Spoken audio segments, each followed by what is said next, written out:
Hey, what's up, everybody? It's been a little while since I've put out one of these unboxing videos. Had a pretty busy year, a lot of weddings. Everybody seems to be getting married this year. And just focusing on growing the business and getting more inventory and creating more listings. But got a little bit of free time now, so I'm starting to go through some old videos that I filmed, and we'll start to publish them over the next few weeks. First up, we have this video from an auction about 6 months ago, I think. It's been a little while, of Roman Republic and Roman imperial coins. And this right here is a Republic denarius of Clodius. It has that nice reverse there of the hunter goddess Diana holding two torches, and then Apollo on the obverse side. You can see the harp, this oftentimes kind of associated symbol of Apollo being the god of music, among other things. I got quite a few nice coins in this lot, including a couple different, here's one of them, a couple different denarii of Julius Caesar. Here's the first one. This is a Venus head, and Venus, Julius considered as his patron goddess. He actually claimed that she was his ancestor. And on the reverse side, we see another claimed ancestor of his, Aeneas, a hero of Troy, and kind of considered a Roman mythical founder of sorts. And he is carrying his father Anchises out of Troy after it was sacked by the Greeks. And here's a nicer example. I got two different ones of the same coin. Another Venus head here. You can see a great level of detail. Very strong, well-centered strike.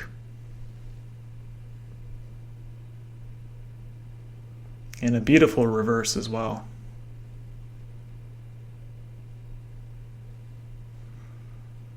And in his hand, Aeneas is carrying a palladium, kind of a trophy of sorts. And then you can, of course, see Caesar as an inscription on the right side of the coin.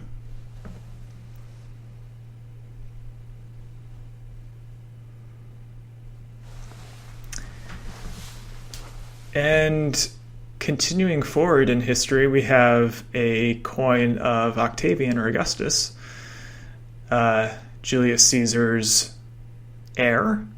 And in fact, this coin calls that heirship into account. You can see the inscription Caesar DVF, which is basically, I believe the F is filius, but it's saying Octavian is the son of the divine Caesar, as Caesar was deified by the Senate based on pressure from Mark Antony, Octavian, and others following his assassination.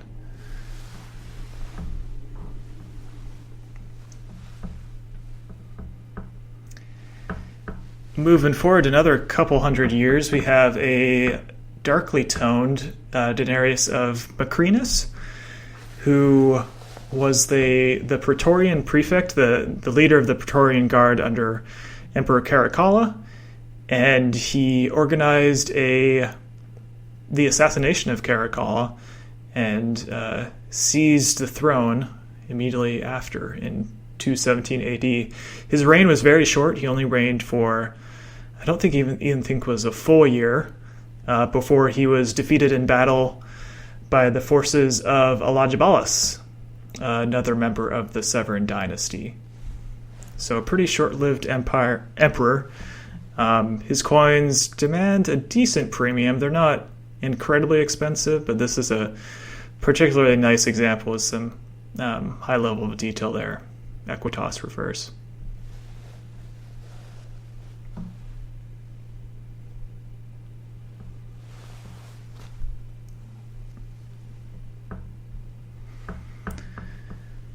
Nice little lot there. You can see a pretty wide range in terms of flan size, from the Octavian denarius there to the smaller coins.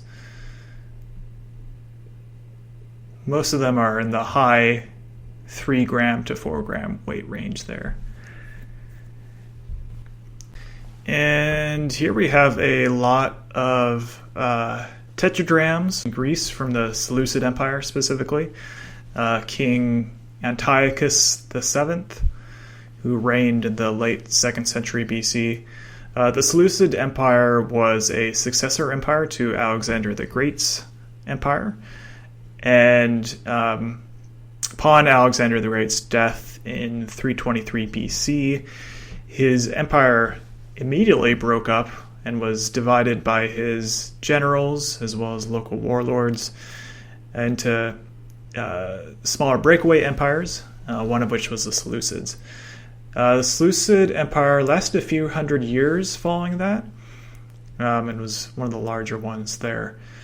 So the obverse side bears the portrait of the king, and then the reverse side bears a depiction of Athena, Greek goddess of wisdom.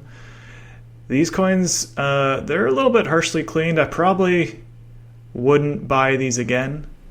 I'm still sitting on most of them at this point, as they haven't been selling super quickly, but you learn something with every mistake, so I certainly learned something there.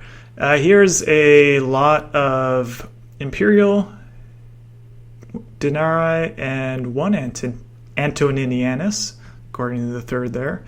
I think there might even be a republican denarius in here. Mix of coins. There's a nice Marcus Aurelius with that awesome beard. That is a Titus. Another, I think that's a Domitian. It's kind of tough to tell them apart without reading the inscriptions on some of these heavily worn examples. We got a Trajan there, a Lucilla perhaps, or some empress. A lot of these coins have a darker patina, which I generally like. I'm not a huge fan of denarii with very bright appearances. It's oftentimes a sign of harsh cleaning. So I like seeing a little bit of toning or patina. It gives it more of a sense of originality. Maybe not always the case, but it feels like an ancient coin should have some color, at least to me. And we have some Antoninus Pius, a few Lucius Verus, some more Trajans, some more Hadrians. Nice mix. And there's a Mark Antony legionary denarius at the bottom there.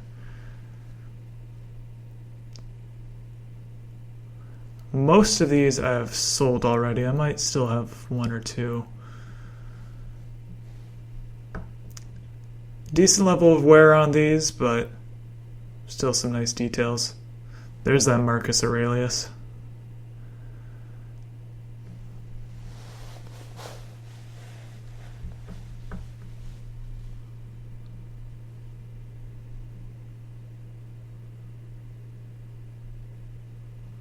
Nice reverse there.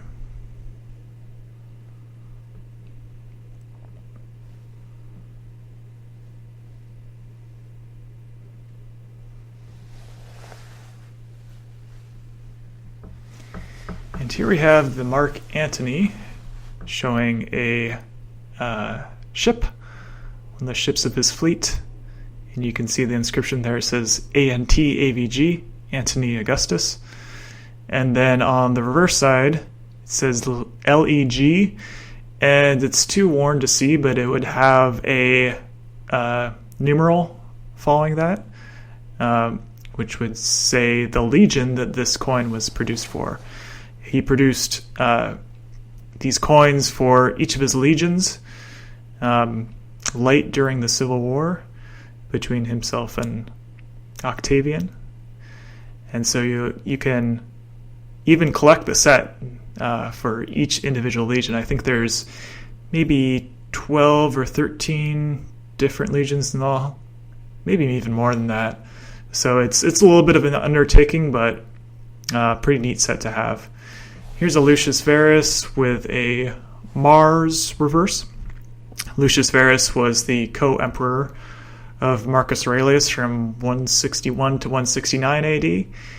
He died of illness, most likely the plague.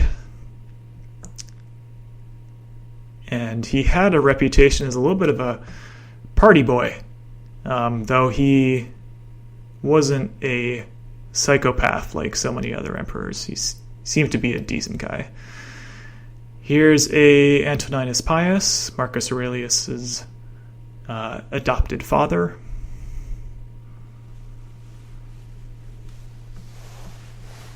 Nice level of detail on this one. Even perhaps a little bit of mint luster. And beautiful flow lines. You get those, I've noticed, on a lot of Antoninus Pius Denarii, those beautiful flow lines from the striking process showing where the metal flowed. Another Lucius Verus here. He has kind of an interesting hairstyle, almost like a cauliflower in some ways, at least in terms of how it's depicted on the coins. Or perhaps a broccoli. And here's a Titus. You can see the inscription there, Titvs. Though his portrait is very similar to his father, Vespasian, on purpose, as emperors often tried to emulate their predecessors to kind of establish continuity on their coins. Though also he probably looked a fair amount like him in real life, given that they are father and son. Here's a Divus Antoninus Pius, minted following his death to honor him. And we see the Divo Pio on the reverse, Divine Pius, as he was deified by the Roman Senate on the orders of, or suggestion of, Marcus Aurelius, and officially became a god within the Roman religion. Here is a Lucilla.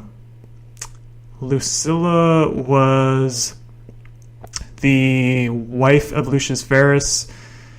I believe she was the daughter of Marcus Aurelius, and she was the daughter of Marcus Aurelius, older sister of Commodus, and she, following the death of her father and husband, during the reign of Commodus, she actually organized a conspiracy against him and was caught and executed on Commodus's orders. So not a great brother-sister relationship there.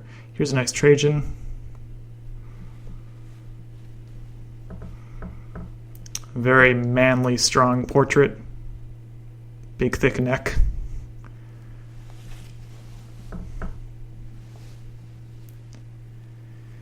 And a Hadrian with the bare-chested portrait. Heroic style bust.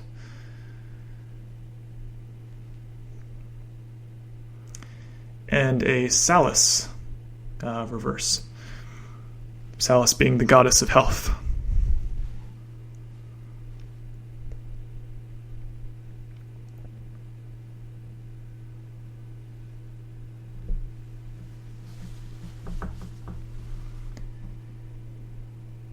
And here's a Vespasian, pretty heavily worn.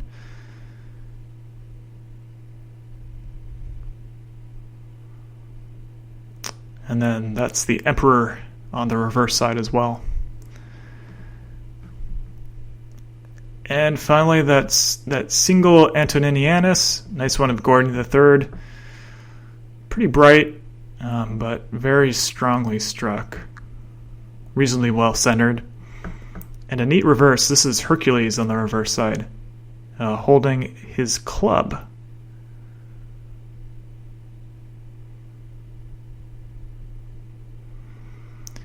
Hercules was used on a lot of Roman coins, typically as a symbol of strength, kind of associating the emperor with the ideals personified in him. And I also got a huge lot of Antoniniani. The condition of these varied a fair bit. A lot of them were actually crystallized, and because of that, so crystallization is a process that some coins, ancient coins, undergo where they're sitting in the ground and parts of the metal actually leaches out of the coin into the ground, and the coin becomes very porous and brittle, and depending on the degree of crystallization, it can reduce the weight by as much as 50% or even higher, and weaken the integrity of the coin. So you can even just snap a heavily crystallized coin in half with your bare hands. And in fact, a few of these coins came already broken up in the shipment, which I was a little bit annoyed about.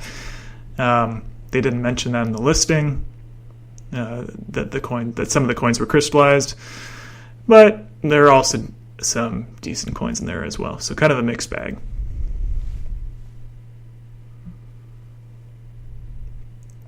You can see a nice Gordon III there.